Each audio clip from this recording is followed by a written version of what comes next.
really thrilled to welcome Elliott Dark and Caitlin Shetterly tonight for our conversation about the work. And I just wanted to mention too that we are a community supported library. We really appreciate our donors who make programs like this possible. So thanks everyone for your support. I do have a list of our upcoming programs on your way out. And Erica from you're selling copies of each of our authors' books tonight. So please make sure to stop by the table and they'll be happy to sign for you. And I'll turn it over now to Ellen Schaefer, who's one of our board members, to introduce. Thank you.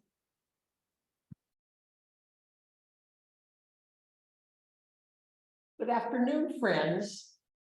Thank you, Amy. Not only are these things, she's our crackerjack executive director of the library, and I'm a member of the board of directors, and a lovely perk, if you will, of the job is introducing authors in our regular authors speakers events at the library, which are year-round.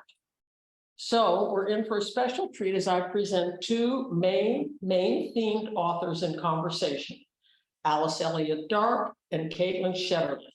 Ms. Dark is the author of Fellowship Point, which many of you have probably read, a wildly successful novel that came out last year with the paperback coming out this year.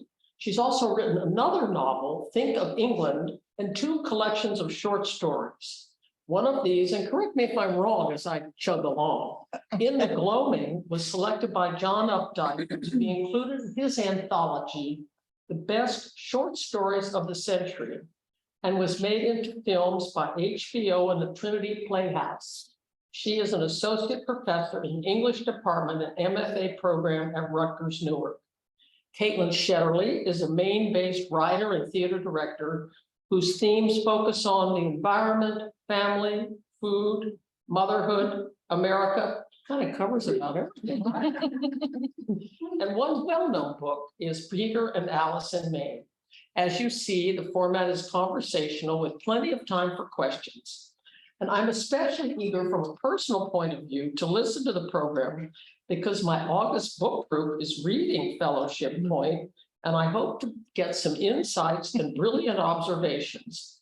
And one member of our group asked if Fellowship Point were a real place, and I leave the answer to you. Both authors' books are available, Eric at the table outside. So it's our new, very local bookstore, The Nook. So I turn it over to you for the real conversation. Thank you so much. Thank you.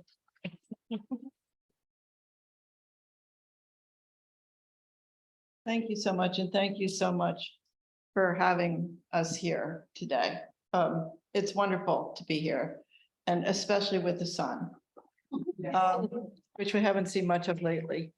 But Caitlin and I are I'm going to talk about Fellowship Point, but we're going to talk to each other also, since our books cross over in certain themes, and especially as writers, you know, we have things to talk about and share about the writing process and how we think about it.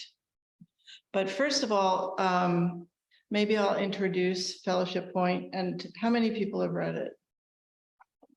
Okay, so I won't say too much of what it's about, since a lot of people already know what it's about, but it's about two 80-year-old women primarily who have inherited a piece of land that is a made-up place. It's not real. It's not real. It's a made-up place.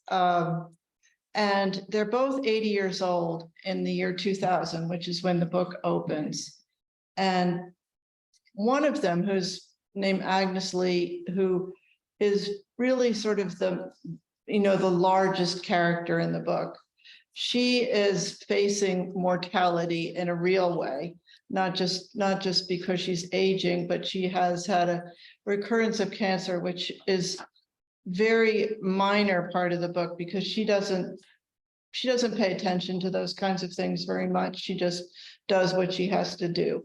But it does make her think it's time to settle what's going to happen with this beautiful land that I love so much. And for a long time, she's thought about trying to break the trust that was set up by her great-great-grandfather to preserve the land among 5 families and to give it to a land trust. because she doesn't have any heirs, and only 2 other people are involved at this point because of the way the trust was set up. And she knows her very best friend, lifelong best friend, Polly, is also interested in the land trust idea. But when it comes down to it, Polly says, I totally agree with you 100%, but I have to talk to my husband and sons. And that's when things start to get complicated. And there's one more character in the book who's very important to the plot, who's a 26-year-old editor in New York City. And Agnes has a writing practice. She's a writer, and she has been a very successful children's book author. So this young editor wants her to write her memoir about how she came to write these books. And that is a big struggle between them. And the dynamic of that struggle really brings the plot to a head in the later part of the book. So those 3 are the point of view characters, and that's the basic conflict, is what's going to happen to the land, and is Agnes going to tell the truth about her past, being pushed to write this memoir. So that's it. Do you want to tell about your? Oh, sure, yeah. So Pete and Alice in Maine. I'm not going to ask you to raise your hands about how many of you read it, because it only just came out, but I'm guessing if I ask you next week, everyone will raise their hands. But here's the cover. And it's about a couple that comes to Maine. Charlie, come in. Come sit with your lovely wife. It's about a couple that comes to Maine at the beginning of COVID from New York City to shelter in place in their second home in Maine, in Brooklyn, Maine, up on the Blue Hill Peninsula. And but they are bringing with them not only their 2 daughters, Iris and Sophie, but some pretty serious marital problems that have forced them back to reknit a little bit because of COVID. They need to come back together. And it was such a crazy time, as we all remember, that he comes home and they come up to Maine together. So it's really, it's a book about their marriage. It's a book about having young children. It's a book about mothers and daughters and dads and daughters. It's a book about Maine, and I think it's a book about not only people from away in Maine, but also people from Maine. I was born and raised in Maine, and at the very beginning of COVID, a lot of license plates were showing up from other places, Massachusetts and New Jersey and New York and who knows where. And at first it was sort of startling because in general in Maine, both my husband and I are born and raised here. We live in Freeport. Maine is an aging and actually a very poor state in the interior of Maine, not along the coast. And we didn't have enough hospital beds or ventilators or even enough toilet paper to handle an influx of people like that. Our local grocery store, Bow Street, down the road from where we live, do you remember this? They were handing out 2 rolls of toilet paper per family. You'd had to drive around the back and get it off this weird loading dock, and they would write down your family name.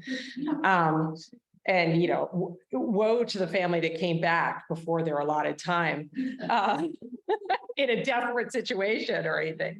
And you couldn't get any toilet paper from Amazon or whatever, right? So I think that there was a real concern in Maine from Mainers that how are we going to handle this? And especially how are people who struggle going to handle this, who can't, make it to Target to buy the jumbo box of toilet paper that may still be there that no one's found yet or whatever.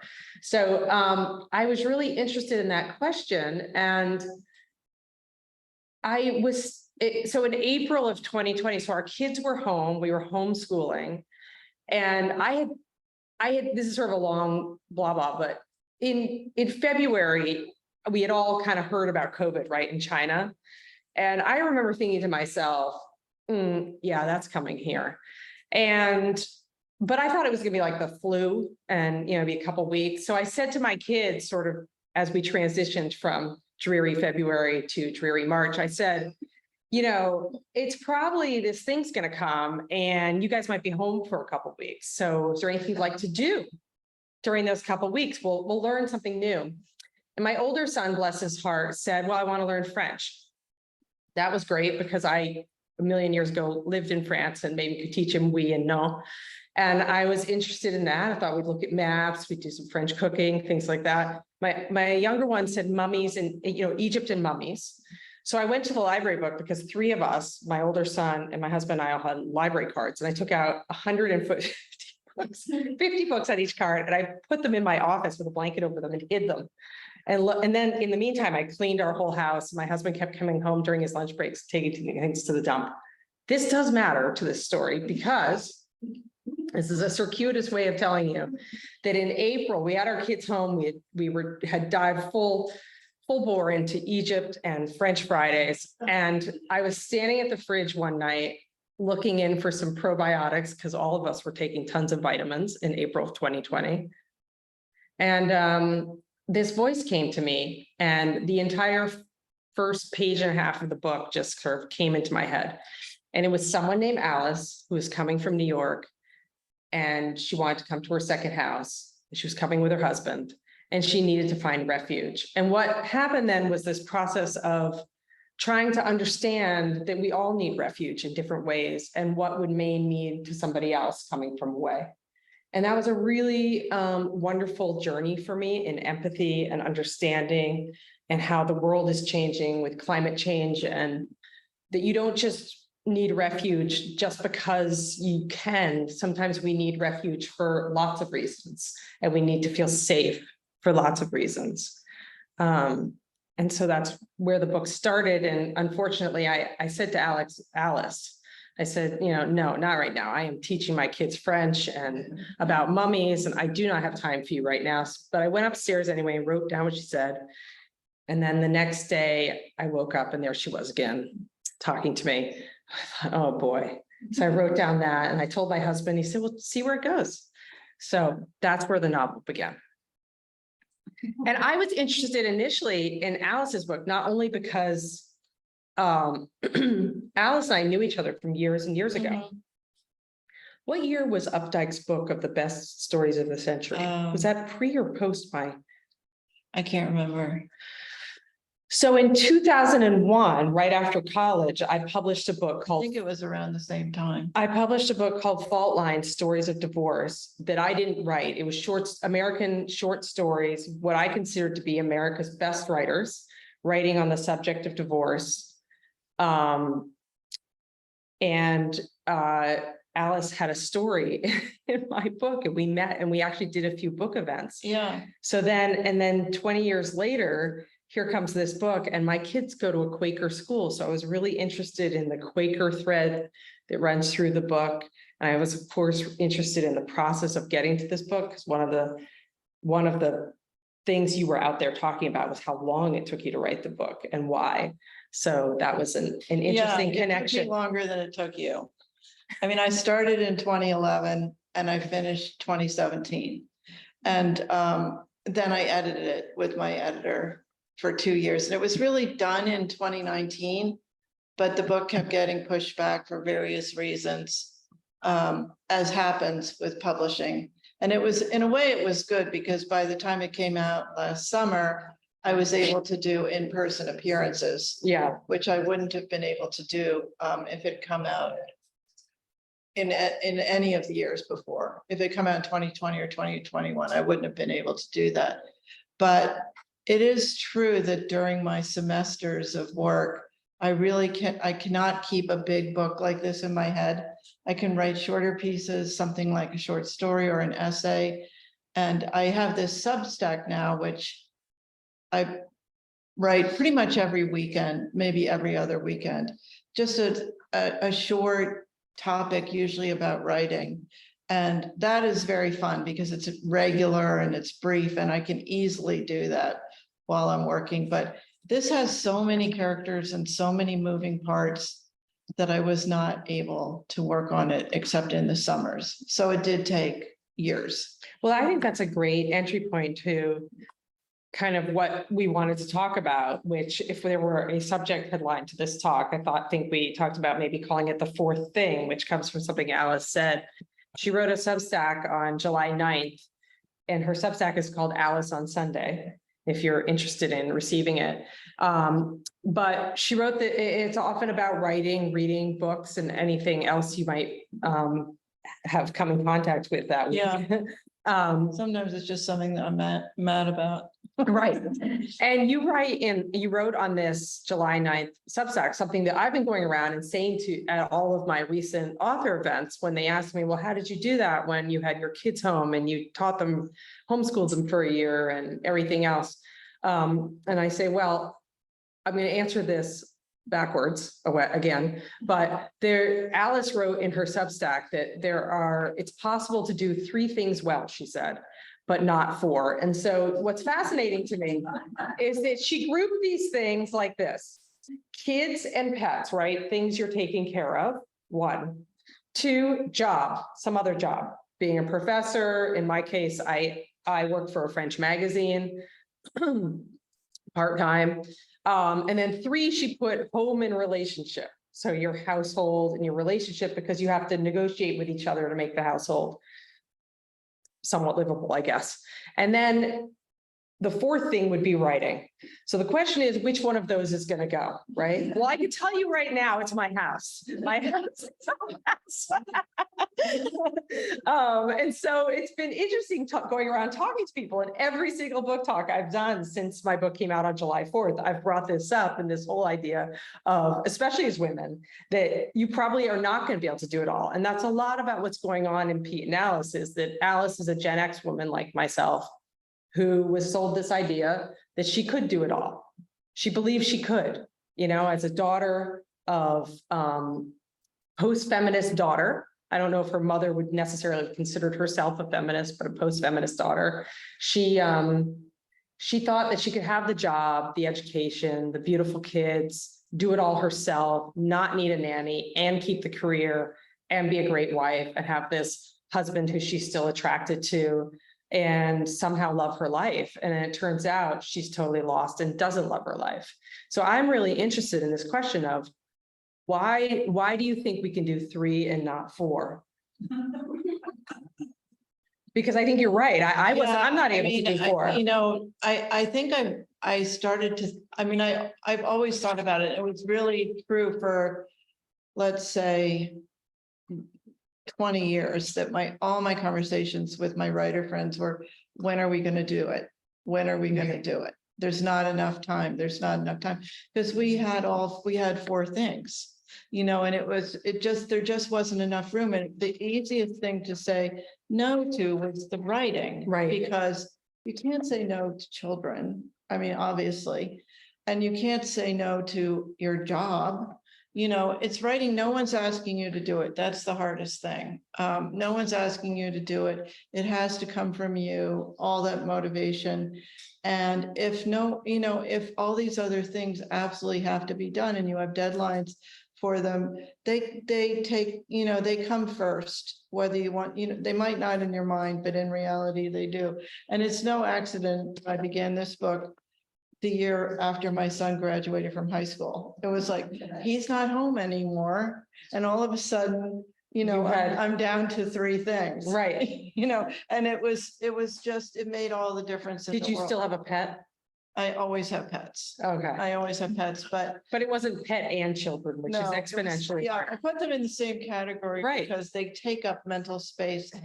They both take up mental space, but a pet, you don't worry when it's coming home at night. And there's just like a level of worry that is, well, that's not even true, but there's a level of worry that's different with children, right? Of course.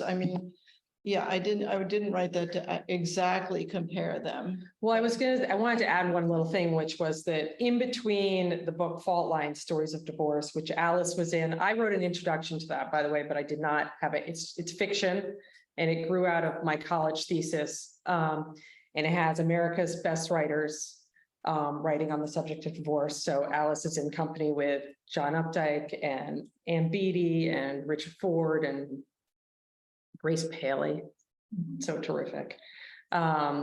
And lots of other great people, Michael Chabon. And anyway, that between that book and this one, I did 2 nonfiction books, a memoir and then a book that's sort of a travelogue / science book.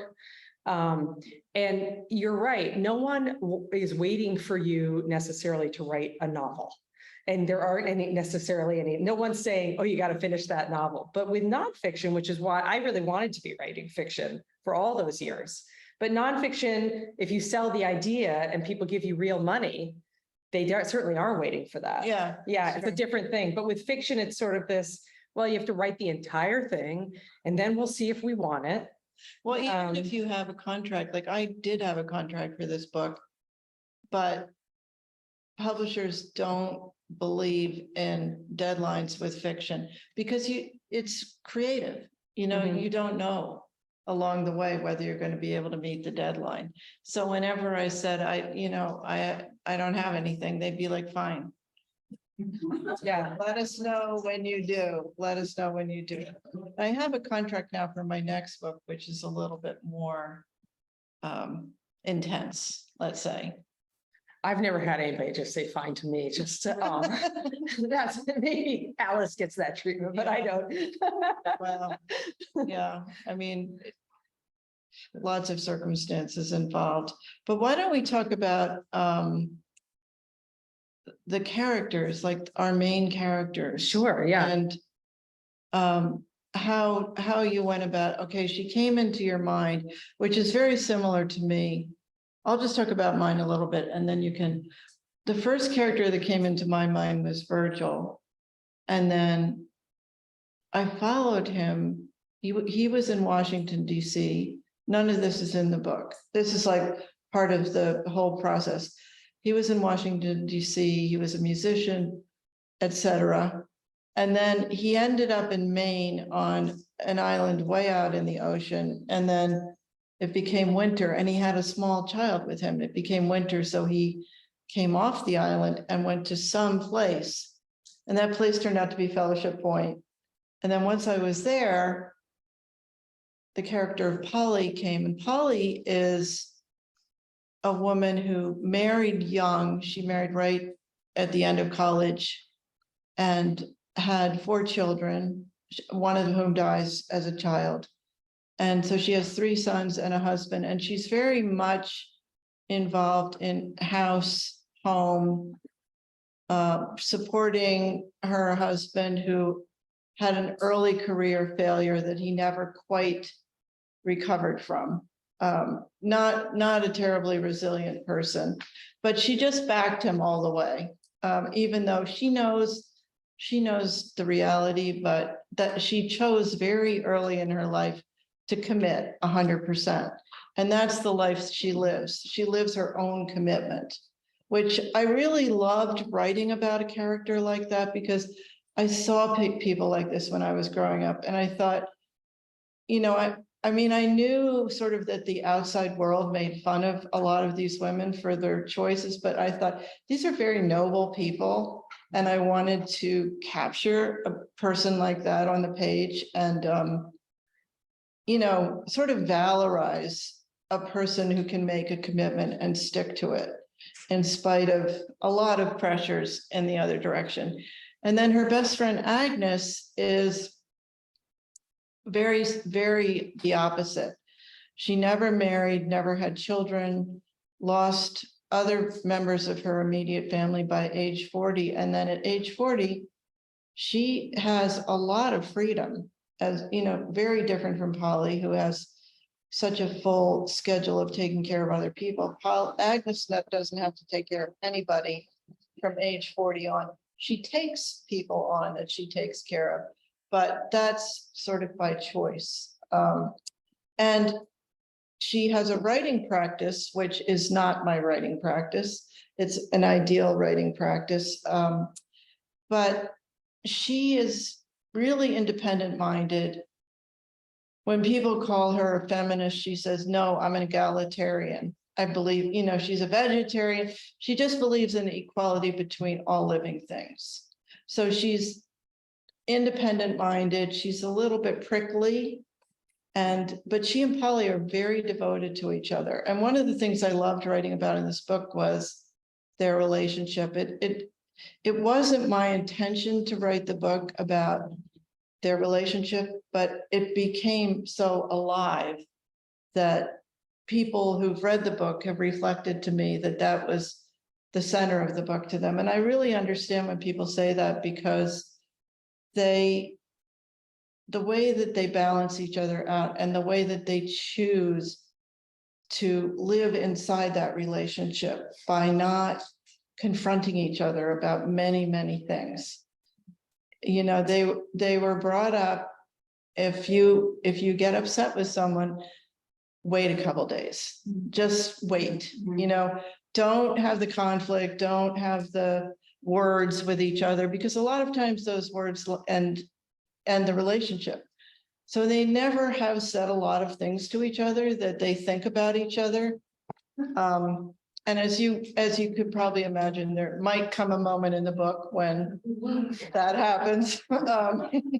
But, you know, just the sort of like discipline of a very long-term friendship that between people who have very different worldviews and ways of living was really interesting and fun to write about. So those are my two main characters, and they just sort of came to me. And I like when you said that Alice just came into your mind, because that's the same way it happened to me. But they grew by putting them in scenes together and seeing more about them. You know, they didn't come fully formed. The ideas of them came, but they developed through writing about them. How about you? How about with Alice and Pete and their relationship? Did they develop? No, Yeah. they both just came to you? Yeah, they just sort of poured out of me. I mean, I had a different experience in that I wasn't planning necessarily on doing this. I was actually working on a different novel that was due in June. And then that seemed much harder than the person who was talking to me at the fridge, who actually wanted me to tell her story. But I wrote this really fast. I wrote it in, I think, door to door, like 9 months, exactly a year, I think. And I took 3 months off because I had a health crisis in the winter. And then I did a little revision. So the whole book was really written in about 6 months total, and then did some revisions. But I mean, to the point of whether or not anybody's hanging on every word and waiting for your book, my agent read it, loved it, and then said, I totally relate to Alice. I love it so much. There's no way I can sell this. I said, oh. And she said, yeah, no one's going to want this. And I said, okay, whatever, that's fine. And she said, well, let me give it to a couple other readers and see what they say. Of course, they were millennials. So who knows if they even did the job? I don't even know. I know she paid them, but she probably didn't. Or they did with like while listening to music and slurping a Starbucks. I don't know. But regardless, they both came back and said, no one cares about this 40-something white woman from New York City. And then one of them, her letter was so obviously that she thought I was Alice and had 2 houses, and she was all confused. So Lisa came back and was like, I really, like, no one's going to want this book. And she said, how sure do you feel about it? Because I trust you. And I said, I feel pretty darn sure. I'm sure it's good. And she said, I said, well, here's what I think. Even if it's terrible, it's the best I can do. So I'm not embarrassed to send it out. I can't do any better than this. And so just between you and me, like, this is as good as it gets. And she said, all right. And I said, can you just send it to 10 people? And she said, okay, I will. Anyway, we sold it in 4 days, in a preempt. And it was going to go to auction on Monday, but by Thursday we had an offer, and then we sold it on Friday. So that was like, we were both, and the first thing she did is called me up and said, I'm so sorry. Meanwhile, she still is my agent. I like her very much, actually, but this is a little funny joke between us now. But, you know, as I was writing, it's funny, kind of like you were saying that, so I don't think this gives anything away, but Polly drives Agnes crazy. The way she has subjugated herself and sort of put herself in a smaller and smaller place in favor of her sons and her husband drives Agnes crazy, right? Sometimes, yeah. Right. Well, when I was reading it, I just so related to how Agnes felt about Polly. On the other hand, there's one of the best scenes I've ever seen about a family inheritance discussion with her sons that she has that was really very eye-opening to me. But in my case, Alice talks all the time. I mean, she's talking a lot to Pete and also not talking to him. And, there's lots that's left off the page. But when we're talking about these conversations and things in a marriage, of course, it's slightly different because lots of things get said and unsaid. And those pregnant pauses, those moments of things that aren't said are just as powerful as the said things. But that's different in a friendship because sometimes you don't say things to save the friendship, of course. But I was thinking maybe if I wanted to tell them a little bit about the beginning of Fellowship Point, something that I observed, and then when you could read that beginning part and I could read the first couple pages of mine and we can kind of have sure. that.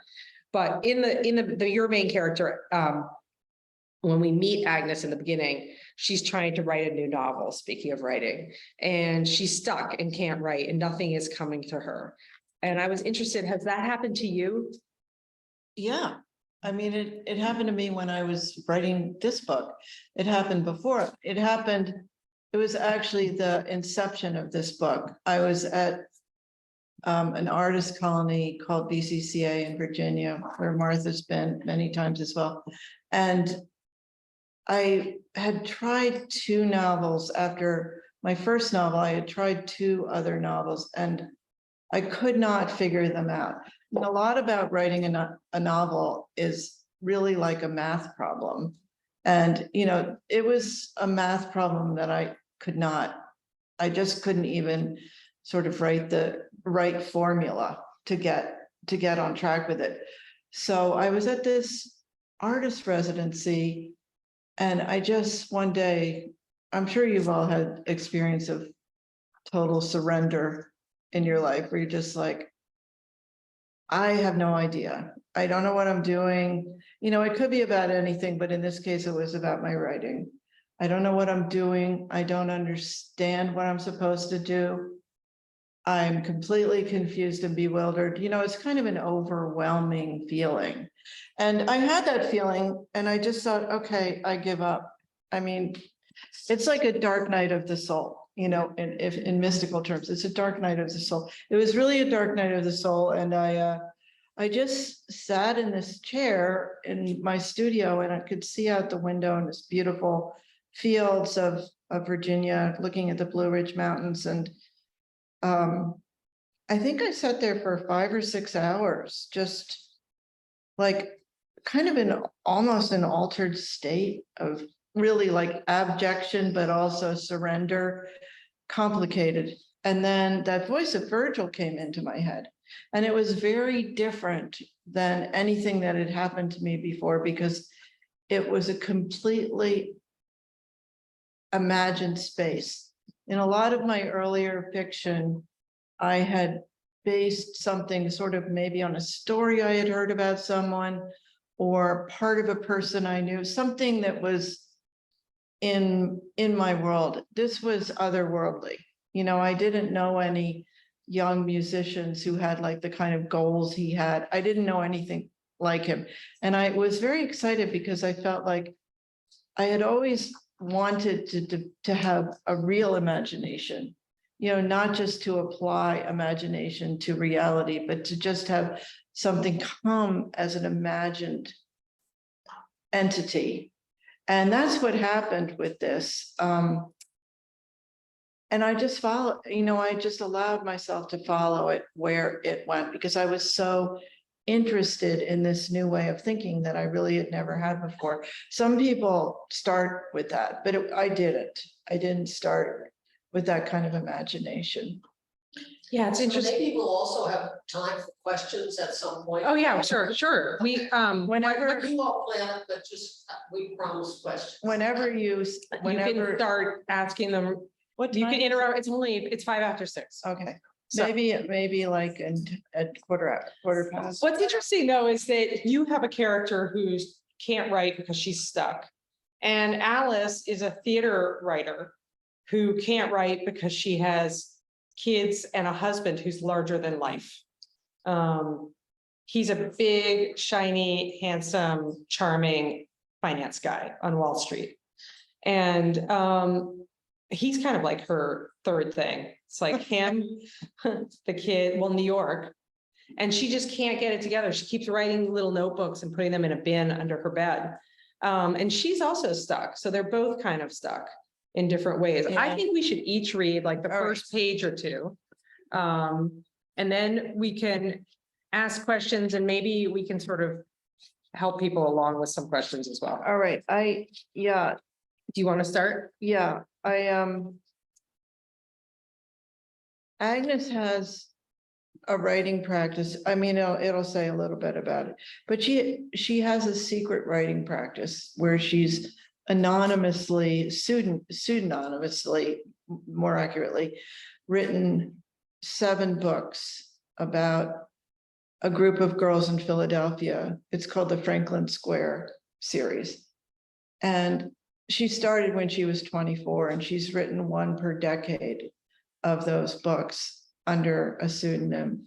And now she's ready to write the last book in the series, and she can't. And there's a reason why she can't, which we learn later in the book. But she figures out like what the block is based on, which maybe I won't say, but I'll just read this very first page. Agnes, Philadelphia, March 2000. Such a perfect day for writing, gray and quiet, but nothing came to her. Not a sentence, not a phrase, not a word worth keeping. Her wastebasket was full. Her pile of index cards was robust. Graph paper covered with diagrams was neatly pinned to a sheet of felt on the wall, but the spot where her stack of usable pages usually accumulated was an empty nest. This had never happened to her before. Agnes Lee had written 6 novels and dozens of books for children without hesitation, composing and rewriting and tossing, fearlessly killing her darlings, trusting many more would come along, not to mention volumes of journals and logs secreted in a captain's trunk in an attic room at the cottage, and lots of articles and essays under various witty pseudonyms. She might rewrite an entire manuscript, but she'd never before been at a loss at this juncture, after her research had produced new material, and the time had come to sit down and draft the book. The words had always arrived. Her writing was on tap. All she had to do was pull down on the handle and out it flowed. That fact was at the center of her self-conception. She wrote. If she couldn't, if the tap was dry, then what? I was kind of thinking of Edith Wharton when I wrote that, because she, she's always represented as having her writing on tap. Or having it just come that easily. That's interesting. Mostly after that divorce, right? When she was writing, when she went to France and wrote The Age of Innocence. Before Even before. Ah, Because she wrote those books in Lenox before then. She had, it's one place I want to go is her house in Lenox. Have you been Yeah, there? I've been there a number of times. So I'll just read, so actually, I'm gonna read like a page and a half because it's like there's a natural breaking point. Is that all right? Okay. So the first chapter is called Visible Holes. And so this is I'm going to read you the whole part that came to me that night, up until the last line that came to me. I'm not sure why this all appeals to me. Maybe I am intrinsically a lazy person, and having a small circumference of space in which to tread and retread is somehow satisfyingly comforting. Maybe I like doing away with grocery shopping. Well, honestly, I hate grocery shopping. And ferrying my children to dance and piano and basketball and smiling at other mothers I have nothing in common with. Maybe I like having those bastards at Amazon deliver my olive oil and flour and instant oatmeal and stamp pads for my youngest daughter, Iris, to stamp rainbows and moons all over the bathroom walls, which makes Pete yell and then me yell, and then Iris cries while Sophie says something caustic to all of us. Maybe I like the feeling of being on an ark that, at least for now, has no visible holes. Maybe I like things simple, confined. Or maybe it's just that this way my husband can't leave me. But anyway, we came up here to escape to shelter. I half expected armed guards at the border not letting us across the Piscataqua Bridge. I thought we'd have to swim or go back or get stuck in New Hampshire forever. We'd be forced to live free or die. But there were no guards, just a quiet I-95 and the sign "Welcome Home." Is this our home? It's our second home. In July and August, we pay taxes. And I certainly enjoy the gray shingle simplicity of our low cape and the thick bristly lawn around it, the waves hitting the orangey pink granite rocks at the end of our yard, and then the ocean beyond roaring through the stormy nights. But until now, it wasn't home really. We called New York home. This was just another appendage of our luck, this place, and it still is. But like Job's messengers, we got out. That isn't the important part of why I'm telling you this, though. I took a writing workshop in Saratoga one summer, taught by a writer named Lee K. Abbott. He's dead now, doesn't surprise me. Guy was a drinker and a smoker, and to be around him was like playing with a top that's spinning out of control in the most extraordinary and exciting way. He wrote one of the best first lines to a story. I don't remember the name of that story now, but I'll never forget his words. I would not want to be one of those memoirs who begin a recollection by saying, "Attention people, there's a dead dog in these pages." But alas, I am, and there is. When I start writing a story, or when I used to back before, I'd think, where's my dead dog? Should I tell them about the dead dog? Anyway, that's not important either. Sorry, I'm digressing. Our privilege is clear, almost criminal.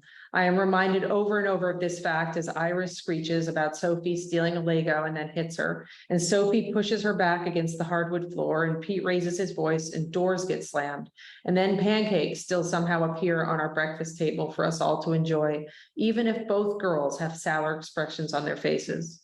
We are here. We can shelter together. We can drive each other crazy. We don't need personal protective equipment. No one is counting on us to save their lives. We must only save our own. That is the story. So that was the beginning. All that came out, who knows from where. It is mysterious. It's a mysterious process. One thing that I'll just say before we stop is that there are these crossovers of female characters and people stuck, not able to write for different reasons. Obviously, Maine, people from away in Maine, people from Maine and how they react. But one thing that I love, like maybe you can weave into the questions if we open it up, but you also wrote a mystery, which doesn't get solved till the end. So when you're saying you had a math problem to solve, you really did have a problem to solve, which was a mystery. And I'm a big fan of PBS mysteries, and they aren't always good. Like, you can't always make a good mystery. And so you had to put the pieces together just right to make the mystery work out. So that was also something that was interesting. Yeah, it was, I didn't actually think of it as a mystery, but it is a mystery.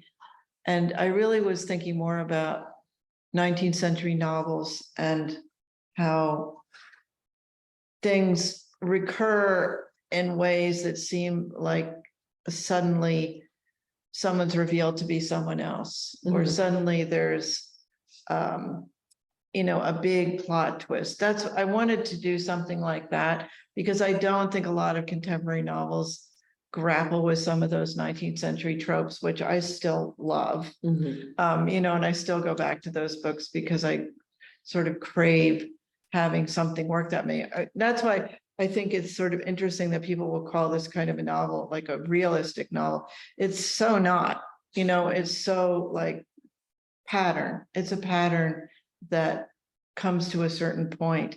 But how did I do it? It was hard. It was a lot of figuring out when, how was I going to work that out? And it started actually, there was a murder. And my husband said, get rid of the murder. You don't need a murder. But, I think just having the idea of a murder and figuring out who did the murder was the segue into having this other sort of mystery in the book. Yeah. Well, meanwhile, in my book, Alice just fantasizes about murdering her husband, but never actually does it. So mine's a very realistic novel. Yeah, that's true. Hyper realistic. Do you guys want to ask questions? I have one. You Yeah. said Alice appeared to you twice, and I'm curious, did she appear throughout the writing of the whole book, or did you just take her initial? Well, I had no idea who she was in the beginning, you know, when I was just trying to, you know, protect myself from COVID by taking probiotics. Which obviously was gonna work. I mean, you know, they just poured out of me, these people and their daughters, and I don't know, they were totally made up. I don't have a life really anything like theirs. I have 2 sons. I have a husband who was born and raised in Maine, certainly not in finance. He's an artist. I don't have a second house. I don't know.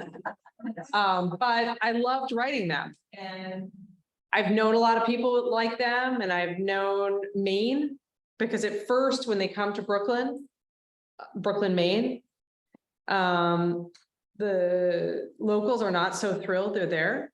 Can I ask you a question about? Yeah, yeah, Because you have a really shocking event early in the book. right, don't tell them. I'm not going to tell them. But had you heard about anything like that happening, or did you? Yes, Okay, that did I happen. was curious. I actually heard of a few things happening. One thing happened to some friends of ours who had driven, you know, over something like 3 days all the way from Portland, Oregon. And I can tell you this, Pete and Alice do this too. They find some old license plates that have, you know, crawdads on them in the barn of their house, lobsters. And they put them on their cars because, you know, they're so afraid of having a New York license plate. And we did have some friends that did the same thing. They went and borrowed some, because the cops weren't checking any of this during COVID. Became lawless for a bit. And I live on a nature preserve. I mean, just to go back to the lawless, and people were back there hunting, and I mean, everything was sort of up in the air for a little while there. But yeah, there's a sort of a shocking thing that happens to them in the very beginning, and it really scares Alice. That is based on fact. Yeah, I thought that was so wonderful, because it gave, because people they had to still deal with this person. He was an important person. To them, they needed him. Yeah, they Yeah, needed even him. though he did that to them. Yeah, even though he Right. did that to them. You have 2 kind of villains in your book, and he's one of them and Sonia's the other one. Yeah, don't give too much away. I didn't, but I'm just, But it isn't a mystery. no, it's not a mystery. I didn't have the same patchwork of pieces I had to figure out, not really. So in answer to his question, it really just came out of me, you know. He's left now. I don't think he's like, I'm done with that. Yeah. So in your book about the 80-year-old women, I'm very interested in what you envisioned about their being. I mean, what was it how did that factor into of course, it was a long friendship, you say, if it was 60 or whatever. Why were they 80? And what did that mean to you? It just came about that they were 80 when they came to me. I mean, it sounds like a cop out to say these characters came to me, but that really is what happens. They just appear. You know, I wasn't sitting down saying, how old should I make them be? They just were 80. What did it mean to me? I've always really liked older women. It's been like a central fact of my life since I was a child. So I think it meant that I got to write about a kind of person that I always am interested in. Like if I go to a party or something and I see an older woman, I'm like, I want to talk to her. You know, it's just something in me that, you know, that I always want to explore. And then I felt that as I started to work on it, it began to mean to me, I'm representing people on the page that are just never represented this way on the page. you know, usually these type of characters are like Thanksgiving dinner grandmother, or, you know, they're in the background, they're not the protagonists of the story. So I became a little bit missionary about it. For example, when they first showed me the cover, it was a little more like they had Adirondack chairs like Caitlin did, but Caitlin's does, but they had, you know, you could see the women sitting in the chairs from the back. And I said, you know, I never have them doing anything but walking when they're outside. You never see them sit down. They're always on the move. You know, I wanted to represent them as being active and still vital and still making decisions and still, above all, still changing. So, you know, all of those things were, I mean, I did an interview once where I said, I thought of them as having like all the agency of 30-year-old men with their lives ahead of them in a, you know, in a very important way.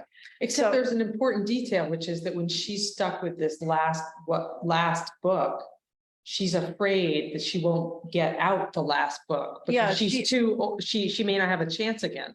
She may not have another decade. Exactly. There, I mean, it comes to that because there are Right. limitations, yes. So I wanted to represent all the realities and the physical realities. And that too. heightens the circumstances, the Yeah, it pressure. does. And the Yeah. pressure for them to figure out what happens with the land, as well as in their friendship. So, I mean, I just love how the circumstances get heightened by all of that. Yeah, I think, you know, I think another factor of it, just quickly, is they had their whole lives to draw on. You know, so when they're making decisions, they're not making them as a 25-year-old who's just sort of casting around for the right thing to do. They have wisdom, they have experience, you know, and that was really fun to represent. In my case, to sort of pick up on that with Alice, when she comes to Maine, she starts to kind of find herself. Because she comes from Minneapolis, and she really never felt like she belonged in New York City. And then she comes to Maine and she starts having a garden and things like that. So she isn't at the point of wisdom. She's trying to find who she is now as a mother and a wife and a writer who had a little bit of success, but then it's gone away. Yeah. We have a question on Zoom. From Kate. She has a question for Alice. She wonders why you chose to write Fellowship Point in two separate time periods with flashbacks. So she said that seems like a popular style now. There was just something very important in the past. It's actually not just two time periods. There's quite a bit of flashbacks to other moments too, moments when they're young in their 20s and so on. And there's a longer section in the middle that is in 1960 to 1963. Again, it wasn't that much of a decision as I started to write it, and I realized how much I wanted this piece in the book, not only for the plot reason, but also to show who Agnes was when she was 40. Because I think it really informs a lot about who she is when you see her now. When she was 40, she had just lost father, mother, sister. And she was also told that, contrary to how she had grown up thinking about herself, because she thought she was going to inherit a lot of money, she's told by the lawyer that that's not the case. The family company is not doing as well as it had for the last 150 years. And she's going to have to make money if she wants to keep Fellowship Point, which comes as a shock. She really never tells anybody about this, but she goes to work writing these children's books, and that works out. So I wanted to represent that part of her life in the book. Why did your agent think the book wouldn't sell? Yeah, why did she? So let's just think back to the climate of, so this is a year later. So it's 2021. We've just been through COVID, and the country had been in a lot of upheaval. So Biden was elected in 2020 and had just come into office. So there have been a lot of things happening in this country, right? And George Floyd had been murdered. And she was nervous about going out with a book that was about middle-aged, a middle-aged white woman. And a privileged family. But it turned out that actually, you know, I mean, the book, you know, isn't really just about them. It's really about America. And what's happening. And it was just like another happy accident that Alice was from Minneapolis. Well, unhappy accident, I should say. It was a very unhappy accident that Alice happened to be from Minneapolis. And then George Floyd was murdered, and I knew I had to put that in the book. And her parents lived there. And her dad can hear the protests and stuff, but he's been sick and he can't go out. He doesn't know what to do. I mean, that's a very sort of powerful part of the book. And, you know, it's just not just about white people wringing their hands and saying, you know, well, how do we help? It's about like the struggle that a lot of us were going through about really, truly, what can we do to change anything? It sounds like though. It's that very real. She just didn't trust readers enough. Well, I don't know if she or herself. I mean, what she said Yeah. to me was she was so sorry. She said there was this part of her that was trying to be so sort of woke and look for different stories, different kinds of stories, and she had no idea. I mean, I think she just was confused, you know, and that's okay. I understood that. She was very honest about It's it. lucky that she sent it out anyway. She trusted me, Yeah. you know, and you know, we have an editor who loved it.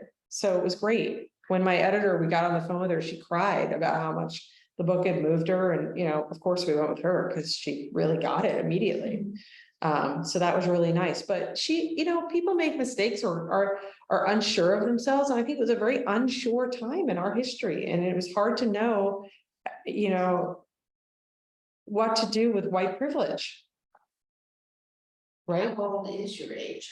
It's not identified with the couple or? No, she did. She's around my age. She totally identified with Alice. She loved the book. It wasn't that she didn't love it. It was just, She didn't think it would. it was a So- difficult moment in what to know, what to do as a white person with the question of white privilege. I think it was, But isn't it always iffy if a book's gonna sell or not? I mean, yes, You maybe, Sure. maybe your agent has a strong sense of will sometimes not, yeah. regardless of circumstances. I think it's you know, I think there's so much that goes into it. Yeah. So. Does that answer your question? Yeah, thank you. Yeah, and I've completely, you know, I wasn't mad at her at all. I didn't have any expectations, so it wasn't like I was hurt when she said that. And then when it did pleasantly and we did sell it, I just thought, great. I would have been pissed. I wasn't pissed. I felt like I felt like she was going through the process, you know, and she apologized so honestly and openly that it was okay. Yes, what? Well, it's technically 6:30, but it doesn't, I mean, we're technically officially 5:30 to 6:30, so in the interest of being the Swiss timekeeper, but I'm happy to let people chat and ask questions and whatever. I think she had a question. One more question. So I don't want to spoil the ending of. Well, don't. No, I will not. I'm trying to think of a way to ask. I guess I wanted to know if the decision that was made about the land, if that was something that you knew early on, or if that evolved. I don't know. I had no idea. You know, I really didn't know exactly what was going to happen. I actually had an ending where, well, I had a different ending. Let's just put it that way. And that ending was already typeset in pages. And I just said that's the wrong ending. And I didn't know what the right ending was. And I'm talking like the last 30 pages, not just the last page. But then when I went back in to rewrite it, and I have a scene with Agnes where she almost has sort of a mystical vision. And that it happened when it happened as I was writing it. And then, you know, that idea came to her, but it was really, I was like, wow, of course, it's all set up, you know? I mean, that's the amazing thing is that you can leave little, you know, clues for yourself. Speaking of mystery, clues for yourself all through the book, but you don't necessarily know when you're going to pick up your own clues. Right, exactly. So, you know, it's really interesting how the subconscious works in the novel process. Mhm. And I did think, I mean, I'm repeating myself, but I did realize I had totally set that up. You did. Yeah, Yes, I read the whole book for the- I know. But you know, that was a fortunate thing that the book got postponed because I had time to go back and rewrite Right. that ending. Otherwise, it wouldn't have had. So it wouldn't hadn't have gone had to a to- galley yet? It wasn't in a galley when you say. No, typeset. it was typesetted. They hadn't sent it out yet. Ah, Yeah, they hadn't sent it out. hmm, I was still doing, you know, passes, right. so. Thank you, everybody. Thank you.